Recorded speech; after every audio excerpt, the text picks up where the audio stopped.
মনে রাখবেন, we have a plan, we have a plan. 17 বছরের দীর্ঘ নির্বাসন শেষে দেশে ফিরেছেন বিএনপির বর্তমান কাণ্ডারি তারেক রহমান। এমন এক সময় তিনি দেশে ফিরেছেন যখন 17 কোটি মানুষের এই বাংলাদেশ এক ঐতিহাসিক সন্ধিক্ষণে দাঁড়িয়ে। ছাত্র জনতার অভ্যুত্থানে শেখ হাসিনার পতনের পর আগামী 12ই ফেব্রুয়ারি অনুষ্ঠিত হতে যাওয়া ত্রয়োদশ জাতীয় সংসদ নির্বাচনে তাকেই ভাবা হচ্ছে সবচেয়ে শক্তিশালী প্রার্থী, বাংলাদেশের সম্ভাব্য প্রধানমন্ত্রী। টাইম ম্যাগাজিনকে দেয়া এক একান্ত সাক্ষাৎকারে তারেক রহমান শুনিয়েছেন তার পরিকল্পনা এবং আগামীর চ্যালেঞ্জের কথা। ওই সাক্ষাৎকারে তারেক রহমান নিজেকে তুলনামূলকভাবে নরম ও শ্রোতামনস্ক নেতা হিসেবে উপস্থাপন করেছেন।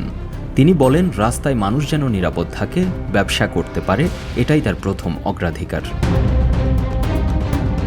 বিদেশ থেকে দেশে রেমিটেন্সের টাকা আসে নিরাপদে। তাই আজই আপনার আপনজনকে বলে রাখুন, রেমিটেন্সের টাকা যেন শুধু নগদেই পাঠায়। একই সাথে তিনি রাজনৈতিক দল নিষিদ্ধ করার বিরোধিতা করে বলেন, আজ কাউকে নিষিদ্ধ করলে কাল তাকেও নিষিদ্ধ করা হতে পারে। টাইম ম্যাগাজিনের মূল্যায়নে তারেক রহমানের প্রত্যাবর্তন বাংলাদেশের রাজনীতিতে আশার সঞ্চার করেছে ঠিকই, তবে অতীতের ভার, দলীয় শৃঙ্খলা এবং অর্থনৈতিক বাস্তবতা, এই 3 পরীক্ষায় উত্তীর্ণ হতে না পারলে সেই আশা দ্রুতই ম্লান হয়ে যেতে পারে, এমন আশঙ্কাও প্রকাশ করা হয়েছে সেখানে।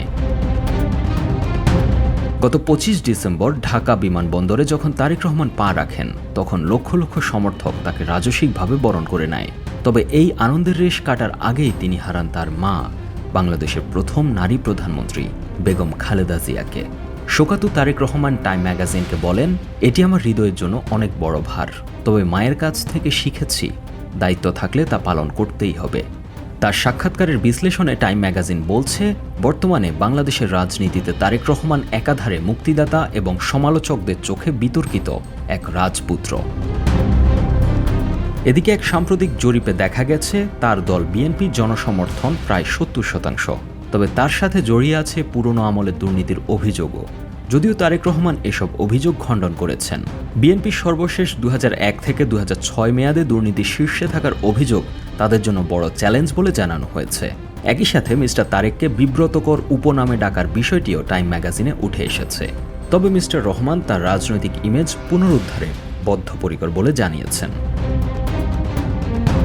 টাইম ম্যাগাজিন অর্থনৈতিক ও প্রশাসনিক চ্যালেঞ্জ বিশ্লেষণ করে বলছে, বাংলাদেশ বর্তমানে উচ্চ মূল্যস্ফীতি, ডলারের সংকট এবং 13.5% যুব বেকারত্বের মতো কঠিন চ্যালেঞ্জের মুখে আছে। তারেক রহমান এসব সমাধানের এক টেকনোক্র্যাটিক বা কারিগরি জ্ঞান নির্ভর পরিকল্পনা উপস্থাপন করেছেন। তার পরিকল্পনার মধ্যে রয়েছে ভূগর্ভস্থ পানির স্তর রক্ষা করার জন্য 12,000 মাইল খাল খনন, প্রতি বছর 1 মিলিয়ন গাছ লাগানো, আবর্জনা থেকে বিদ্যুৎ উৎপাদন এবং বেসরকারি হাসপাতালের সাথে যৌথ ব্যবস্থাপনায় স্বাস্থ্যসেবার উন্নয়ন। এদিকে রাজনৈতিক সংস্কার ও ভূ রাজনীতি বিষয়ে টাইম ম্যাগাজিনের বিশ্লেষণে আলোকপাত করা হয়েছে। সাক্ষাৎকারে তারেক রহমান আওয়ামী লীগকে নিষিদ্ধ করার ব্যাপারটা সঠিক কিনা এই প্রশ্নের উত্তরে জানান, তিনি নীতিগতভাবে কোনো রাজনৈতিক দল বিশ্লেষণ করার পক্ষে নয়।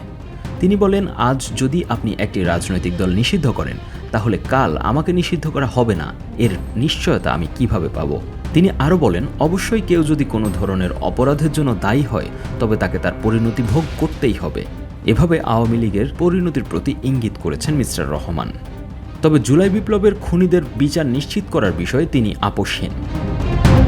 শেখ হাসিনার বর্তমান অবস্থান ভারতে হওয়ায় নয়াদিল্লির সাথে সম্পর্কের টানাপোড়েনকেও বড় চ্যালেঞ্জ মনে করছেন বিশ্লেষকরা।